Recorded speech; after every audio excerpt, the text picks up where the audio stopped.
राज्य सरकार प्रतिश्रुति देइथिले जून 30 तारीख धान संग्रहर शेष अवधि एवं मान्यवर मंत्री खाद्य जोगाण खाउटी कल्याण विभाग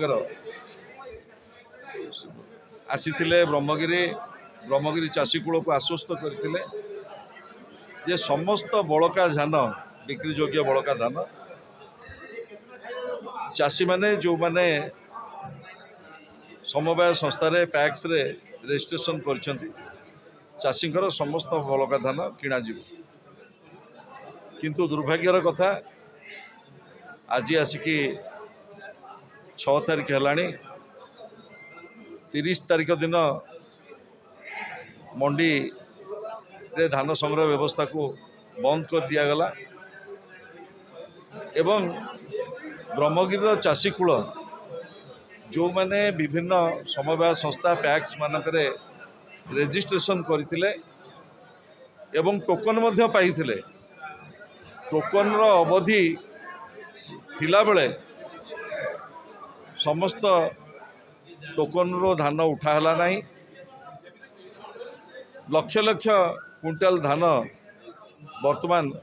चाषी माने धरिकी बसिचंती एभली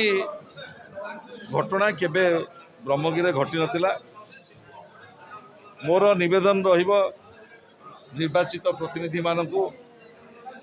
जो माने संसद रे विधानसभा रे प्रतिनिधित्व करछंती जो कथा आश्वस्त करथिले राज्य सरकार 1 वर्ष तले जे आमे समस्त बड़का धान किणिबू एवं आमर मिनिमम सपोर्ट प्राइस दबू बोनस दबू कटनी छटनी हब नहीं किंतु गोटे वर्ष पर जहाँ अनुभव करागला गोटे गोटे क्विंटाल रू 10 केजी रू 15 केजी पर्यंत कटनी होची एवं आमे जो दाबी करथिलु मंडी रे टोकन रो जो अवधि ताकू वृद्धि करने से वृद्धि करागलानी आज ब्रह्मगिरी चाषीकूल हंतसंत होउछंती। मोर दाबी रहिबो निवेदन रहिबो निर्वाचित प्रतिनिधि मानकू तुरंत मान्यवर खाद्य जोगाण मंत्री जो प्रतिश्रुति आसिकी देइथिले ब्रह्मगिरी चाषीकूल को रेबेणा सोसाइटी की जाइथिले रामचंद्रपुर सोसाइटी की जाइथिले एवं निजे मान्यवर मंत्री सोसाइटी रे देखिथिले